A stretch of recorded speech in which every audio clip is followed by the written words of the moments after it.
Hello friends, आपका मेरे YouTube channel study रथ online में स्वागत है। आज हम लोग अध्ययन करेंगे विभिन्न प्रतियोगी परीक्षाओं और विभिन्न बोर्ड्स की परीक्षाओं में पूछा जाने वाला एक बहुत ही महत्वपूर्ण टॉपिक, जिसे हम जानते हैं संधि के नाम से। तो आइए देखते हैं संधि क्या है, संधि किसे कहते हैं। तो संधि का सामान्य अर्थ होता है मेल या योग, मिलना या जुड़ना। तो अब बात यहाँ ये आती है कि संधि में मेल होता किसका है। तो हमें यह बिल्कुल याद रखना होगा कि संधि में मेल होता है दो या दो से अधिक वर्णों का, यानी कि दो वर्णों के मेल से दो वर्णों के मेल से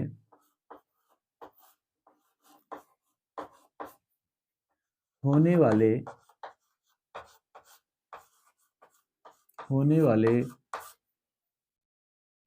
विकार अर्थात परिवर्तन। विकार का क्या अर्थ होता है? परिवर्तन, बदलाव।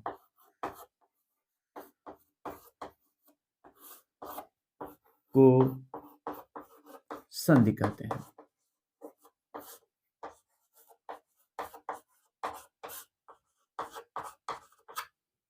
तो हमने क्या देखा कि दो वर्णों के मिल से होने वाले विकार अथवा परिवर्तन को संधि कहते हैं।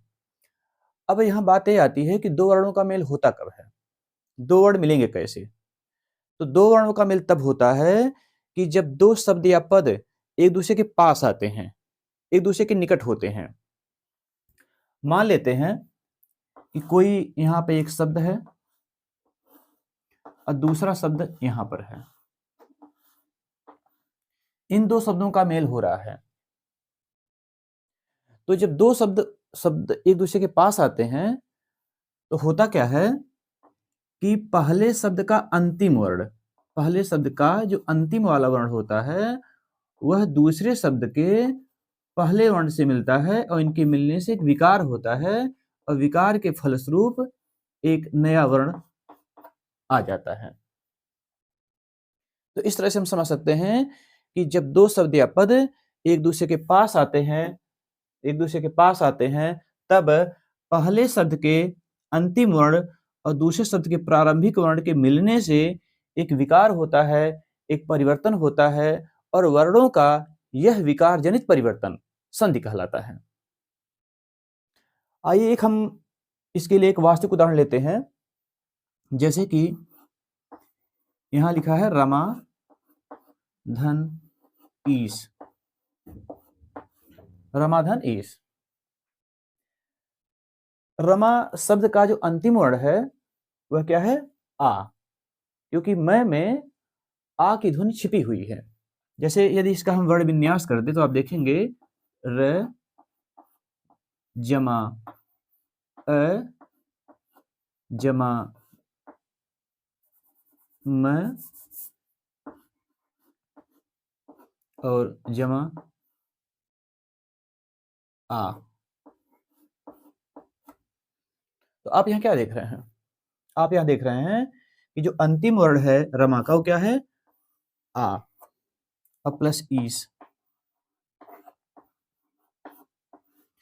तो जब रमा और ईस का जब संधि होता है तो रमा का अंतिम वर्ण आ और ईस का पहला वर्ण ई, इन दोनों के मिलने से वर्ण आता है ए। तो इस प्रकार जब रमा और ईस से एक नया शब्द आता है रमेश, तो हम देखते हैं कि ए की मात्रा म पर आपको लगी हुई यहां दिखाई देती है। इस प्रकार हम और भी उदाहरण ले सकते हैं। जैसे मान लेते हैं कि विद्या धन आलय बराबर विद्यालय। यहां भी हम देखते हैं कि विद्या का आ और आलय का आ, यह दोनों मिलते हैं और इन दोनों के मिलने से होता है विद्यालय में। आप देखते हैं यहाँ पे ये पे आ की मात्रा लगी हुई है तो होता है आ। तो इस तरह से हम देख रहे हैं कि जब दो वर्णों का मेल हो रहा है तो दो वर्णों के मिलने से एक विकार या परिवर्तन हो रहा है और इसी परिवर्तन को, इसी विकार को हम संधि कहते हैं। अब आइए चलते हैं संधि के प्रकार पर। तो वर्णों के आधार पे संधि के 3 प्रकार होते हैं, जैसे कि पहला होता है स्वर संधि, दूसरा होता है व्यंजन संधि और तीसरा होता है विसर्ग संधि। अब हम तीनों संधियों का अलग अलग परिचय करते हैं।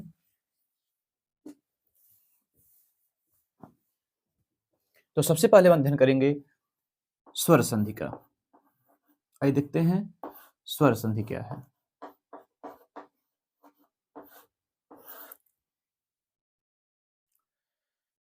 स्वर संधि जैसा कि नाम से लग रहा है कि इसमें इसका संबंध है स्वर से।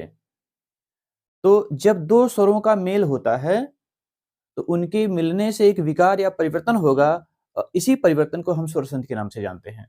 जैसे कि इसमें मिलने वाला जो पहला वर्ण होगा वह भी एक स्वर होगा और बाद वाला जो वर्ण होगा वह भी एक स्वर होगा।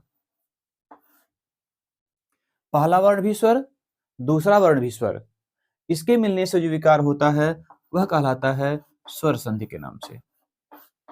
यह कहलाता है स्वर संधि के नाम से। अर्थात हम समझ सकते हैं कि दो स्वरों के मेल से होने वाले विकार अथवा परिवर्तन को हम स्वर संधि कहते हैं। पहला वर्ण भी स्वर, दूसरा वर्ण भी स्वर बराबर स्वर संधि। हम एक उदाहरण लेते हैं, जैसे कि शिव जमा आलय बराबर शिवालय। हम देख रहे हैं कि शिव का जो अंतिम वर्ण है वह यहां पर क्या है, अ। व में अ की ध्वनि आपको दिखाई देती है, आप उसको साफ साफ सुन सकते हैं। यदि इसका हम वर्ण विन्यास कर दें तो हम देखेंगे कि सबसे पहले यहां लिखेंगे स पे हम हल्का चिन्ह लगा देंगे। जैसे ही हम स पे हल्का चिन्ह लगा देते हैं यह ई की मात्रा यहां बाहर आ जाती है। देखने में लगता है कि ई की मात्रा पहले लगी हुई है, लेकिन इसका जो उच्चारण है वह स के बाद होता है। हम कहते हैं सी, स, फिर ई, फिर इसके बाद है व में हल्का चिन्ह लगाएंगे, फिर यहाँ पे अ, इस तरह से बाहर आ जाएगा। उसके बाद आलय, इसका वर्ण विन्यास करने की आवश्यकता हमको नहीं है। अब हम देखते हैं कि शिव का अंतिम वर्ण है अ और आलय का जो प्रारंभिक वर्ण है वह है आ। इन दोनों के मेल से एक विकार होता है, वह होता है आ। अब ये जो आ की मात्रा है वह आपको व पर दिखाई दे रही है। तो इस तरह से क्या हुआ, शिव धन आलय बराबर शिवालय। यह हुआ स्वर संधि का उदाहरण। चलिए हम चलते हैं अगले संधि पर। अगला संधि है व्यंजन संधि। अगला संधि है व्यंजन संधि। अभी हम केवल संधि का परिचय कर रहे हैं, एक सामान्य परिचय। हम संधि का अलग अलग अध्ययन करेंगे अगले क्लास में। स्वर संधि का अलग से, व्यंजन संधि का अलग से और फिर विसर्ग संधि का अलग से। अभी संधि का सामान्य परिचय हम लोग सीख रहे हैं। अब आते हैं व्यंजन संधि पे। व्यंजन संधि क्या है? व्यंजन संधि में क्या होता है कि व्यंजन से स्वर या व्यंजन का मेल, अर्थात जो पहला वर्ण होगा वह व्यंजन होगा, पहला वर्ण व्यंजन ही होगा, और जो बाद वाला वर्ण होगा वह स्वर भी हो सकता है और व्यंजन भी हो सकता है। अर्थात व्यंजन से किसी स्वर या व्यंजन के मिलने से जो विकार होता है वह कहलाता है व्यंजन संधि, वह कहलाता है व्यंजन संधि। हम इसको समझते हैं उदाहरण के द्वारा। जैसे पहले हम उदाहरण ले रहे हैं कि जब किसी व्यंजन के बाद कोई स्वर आ रहा हो, जैसे पहला वर्ण है, पहला शब्द है जगत। यहाँ तय में हल का चिन्ह लगा रहेगा। जब यहाँ तय में जब हल का चिन्ह लगा होता है तब हम समझते हैं कि यह अपने वास्तविक रूप में कोई व्यंजन आ चुका है। जगत धन ईश। अब ईश का जो पहला वर्ण है वह है ई, जो कि एक स्वर है, और जगत का जो अंतिम वर्ण है त, यह एक व्यंजन है। तो हम देख रहे हैं स्वर व्यंजन के बाद एक स्वर का मेल, और जो नया वर्ण आएगा, जो नया शब्द आएगा वह होगा जगदीश। अब जगदीश में कौन संधि हुई? जगदीश में व्यंजन संधि हुआ। जगत धन ईश का जगदीश क्यों हुआ, कौन सा नियम लगा है यहाँ पर, इसका अध्ययन हम करेंगे अगले क्लास में, व्यापक रूप से अध्ययन करेंगे। चलते हैं अगले उदाहरण पर। अगला उदाहरण हम लेंगे कि एक व्यंजन के बाद एक व्यंजन का मेल, एक व्यंजन के बाद एक व्यंजन का मेल। जैसे सत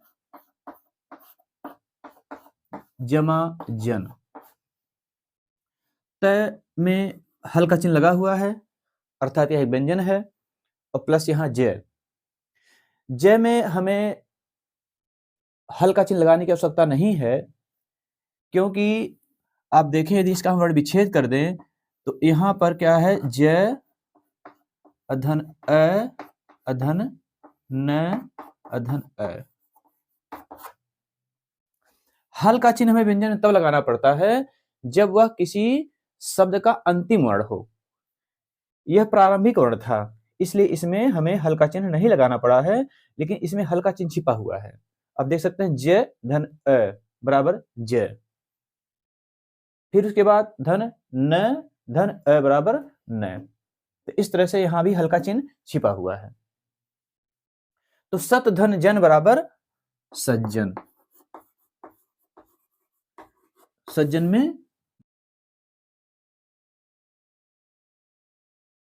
में भी विसर्ग संधि है, सॉरी, सज्जन में भी व्यंजन संधि है। तो इस तरह से हम देख रहे हैं कि जो पहला उदाहरण था इसमें एक व्यंजन के बाद एक स्वर का मेल हुआ है, लेकिन जो दूसरा उदाहरण है उसमें एक व्यंजन के बाद एक व्यंजन का मेल हुआ है। तो इस तरह से हम समझ सकते हैं कि व्यंजन संधि हम सब क्लियर कर लिए हैं। अगली संधि है विसर्ग संधि। अगली संधि है विसर्ग संधि। अब देखते हैं विसर्ग संधि क्या है। विसर्ग के साथ स्वर या व्यंजन के मेल से जो विकार होता है, अर्थात जो पहला वर्ण होगा वह विसर्ग ही होगा, लेकिन जो बाद वाला वर्ण होगा वह स्वर भी हो सकता है और व्यंजन भी हो सकता है, बराबर विसर्ग संधि।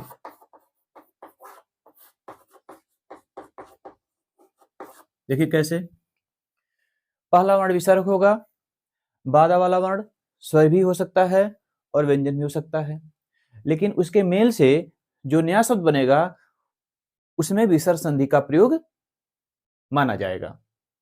जैसे एक एग्जांपल हम ले रहे हैं, दुह